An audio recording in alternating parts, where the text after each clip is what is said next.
Hello friend, आज हम Michael Angelo के बारे में जानने वाले हैं। माइकल एंजेलो की जीवनी और जीवनी से हमें क्या शिक्षा मिलती है, इसमें कौन सी महत्वपूर्ण बातें हैं जो हमारे एग्जाम के लिए महत्वपूर्ण है। साथ ही साथ उसकी खास पेंटिंग के बारे में चर्चा करेंगे और ये सारी बातें जो है हम आज इस वीडियो में बात करने वाले हैं। तो you are most welcome. I am SP19। दोस्तों, आज माइकल एंजेलो, सबसे पहले एक बात ध्यान दीजिएगा, माइकल एंजेलो का जन्म कब हुआ है? 6 मार्च 1475 में उसका जन्म हुआ है और उसकी जो मृत्यु मानी जाती है 1564 में जो हुई है एंजेलो। और वो कहाँ का रहने वाला था? फ्लोरेंस का रहने वाला था।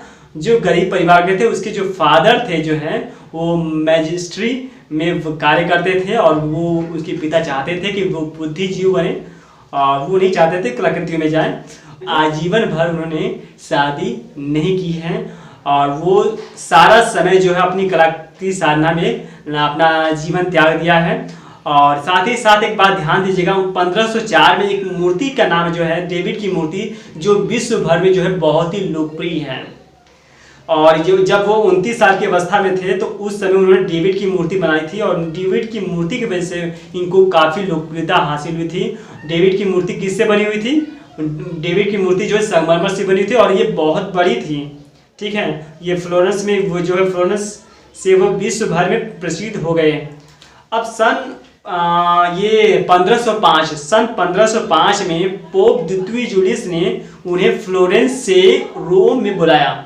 ठीक है, रोम में उन्हें बुलाया था, उन्हें अपने घर के जो विश्राम में जो है उनकी कलाकृतियाँ बनाने की आज्ञा दी और वो काम पूरा ही नहीं हुआ था। उसके पहले उसने अपने मरने से पहले से कब्र उसने बनवाया और वो कब्र में ढेर सारी कलाकृतियाँ बनानी थी, लेकिन वह कलाकृतियाँ बहुत कठिन थी, फिर भी उसे करना पड़ा।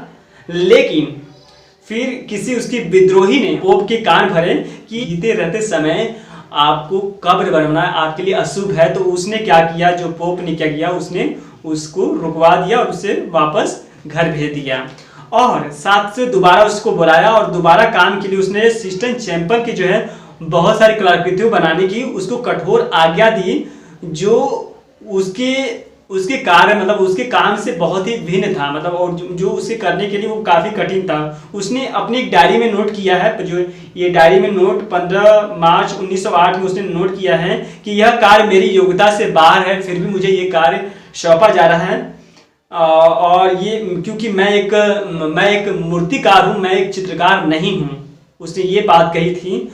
फिर भी उस कार्य को उसने 4 वर्षों में जो है कंप्लीट किया और काफ़ी मेहनत की उसके साथ उसने कार्य किया। और लेकिन जितनी बेहतरीन सजीवता उसने अपनी कलाकृतियों में दिखाई थी और वो उस कलाकृतियों से जो है लोग प्रभावित थे। उसकी कलाकृतियों को जब सारे लोगों ने देखा तो उसे जो है एक चित्रकार, एक मूर्तिकार और साथ ही साथ एक जो है वास्तुविद का नाम दिया, क्योंकि ये सब उनमें श्रेष्ठ थी। ये मेन बातें हैं। और ये जो सिस्टन चैपल की जो छत थी उसमें 9 प्रकार की कलाकृतियाँ दिखाई थे। उस सिस्टन चैपल में जो है 9 प्रकार की उन्होंने कलाकृतियाँ दिखाई थी। ये बात ध्यान दीजिएगा। उसमें क्या क्या दर्शाए गए थे ये भी ध्यान दीजिएगा। उनके दिखा होता है मानव का निर्माण और प्रकाश एवं अंधकार, भक्ति करण और पृथ्वी को भगवान आशीर्वाद देते हुए ये खास थी। और आदम का निर्माण और इब्द का निर्माण, मोह का पतन, नूर का बलिदान और प्रलय और साथ ही साथ जो अंतिम था वो नूर का नशा। ये जो 9 प्रकार की कलाकृतियाँ जो हैं ये विश्व की सबसे सर्वश्रेष्ठ कलाकृतियाँ मानी जाती है। दोस्तों, एक बात ध्यान दीजिएगा कि कभी भी इसके बारे में बताया जाए तो सिस्टन चैपल की छत की कलाकृतियाँ किसकी है तो वो माइकल एंजेलो की, और ये विश्व भर में प्रसिद्ध होगा। आप लोगों को भी इसके बारे में पता होगा। इसमें 9 प्रकार की कलाकृतियाँ बनाई गई हैं। ये कलाकृतियाँ जो है काफ़ी लोकप्रिय हैं। कलाकृतियाँ जो है कंप्लीट हो गई थी तो उसे मूल्यांकन से पहले ही जो है पोप की मृत्यु हो गई थी और उसके उसने जो परिश्रम किया था उस कलाकृतियों के लिए, उसके लिए उसका जो है उसका श्रेय उसे नहीं मिल पाया। ये एक दुख की बात होती है।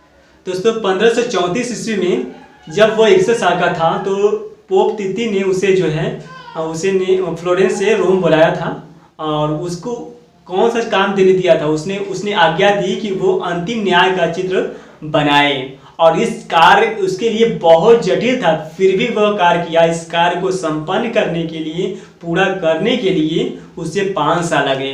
इसमें जो कलाकृतियां हैं उसमें जो उसकी जो विशाल कलाकृतियां हैं वो कल्पना से भरी पड़ी हैं, और इसमें जो आकृतियों का जो भाव है क्रूप और क्रोधी स्वभाव में दिखाई देता है इनकी कलाकृतियों में, ठीक है, ये बात ध्यान दीजिएगा। उसके जो समकालीन कलाकार थे उसकी कलाकृतियों से बहुत प्रभावित थे, क्योंकि जिस तरह की जो सजीवता थी, जो दैविक जो प्रवृत्ति की से जो कलाकृतियां बनाता था वो वाकई में जो है उसके जैसा कलाकृति उस समय बनाने वाला कोई दूसरा नहीं था। वह अपने अंतिम दिनों में अत्यंत कष्टमय जीवन और एकाकी जीवन बिताता था। उसका खुराक एक रोटी और जो है थोड़ी सी जो है मंदिरा थी, ये बात ध्यान दीजिएगा। बसारी नामक इतिहासकार उस समय बहुत ही लोकप्रिय था, तो उसकी कलाकृतियों से बड़ी चर्चा सुनी थी। तो उस चर्चा से सुनते हुए उसने माइकल एंजेलो से मिलने के लिए आया। माइकल एंजेलो से जब उस समय मिलने आया था उसकी आयु जो थी 88 वर्ष की थी, फिर भी वो कार्य करने की क्षमता जो है बहुत ही गंभीर थी और काम करने में वो मग्न रहता था। बसारी कहता है कि माइकल एंजेलो निद्राहीन रात्रि के मध्य में हथौड़ा और छेनी उठाकर मूर्तियों को सौंदर्य रूप ढालने में लगा रहता था, और प्रकाश के लिए टोपी में जो है मोमबत्ती खोज लेता और दोनों हाथों से काम लेता था। और सन 1564 ईस्वी में उसका देहांत हो गया। मृत्यु के बाद उसके शव को बड़े सम्मान के साथ उसके जन्मभूमि फ्लोरेंस में ले जाया गया, और उसकी कलाकृतियाँ बहुत ही लोकप्रिय थी। उसकी कलाकृतियों की जैसा कलाकृति आज तक की जो भाव थी वो उस तरह से कलाकृतियाँ कोई नहीं किया, क्योंकि इतना विशाल कार्य करना किसी भी चित्रकार के लिए असंभव कार्य था। उसकी 3 पेंटिंग जो सबसे विश्व प्रसिद्ध थी, पहला जो स्वर्ग नरक पेंटिंग थी, दूसरा द लास्ट जजमेंट मतलब अंतिम न्याय, और जो तीसरा था मानव का पतन जिसको कह सकते हैं फॉल ऑफ मैन। ये 3 पेंटिंगें जो थी बहुत ही लोकप्रिय थी। उसके अलावा भी पेंटिंगें जो थी वो भी ध्यान सुनिए। आदम हम्पा जो पेंटिंग उसकी थी। प्रियता की मूर्ति जो है वो भी लोकप्रिय है। होली फैमिली जो है उसकी लोकप्रिय पेंटिंग है। सिस्टन चैंपल की जो है कलाकृतियाँ जो है बहुत ही लोकप्रिय है। माइकल एंजेलो ने अपने जीवन में बहुत कष्ट सहा और पूरा जीवन जो है अपनी कला के लिए कला की साधना में दे दिया।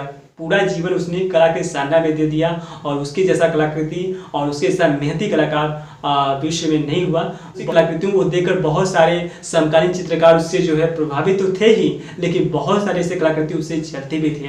लेकिन हमें देखो, ध्यान दो मित्रों, ऐसे ये ऐसा चित्रकार है जो, क्योंकि देखो उन्हीं लोग की आज प्रशंसा होती है जो लोग मेहनत करते हैं। उन्हीं कलाकारों की प्रशंसा होती है जो मेहनत करते हैं। मेहनत वाले कलाकार ही आज सुनने में आते हैं। कई वर्ष बीत गए फिर भी माइकल एंजेलो क्यों जानते हैं? क्योंकि उनकी कलाकृतियाँ अभी जिंदा हैं। तो अपनी कलाकृतियों में जो है सुंदरता, उन्होंने जो अजीवता मतलब सजीवता जो दिखाई है वो आज भी लोगों के दिलों में जिंदा है। तो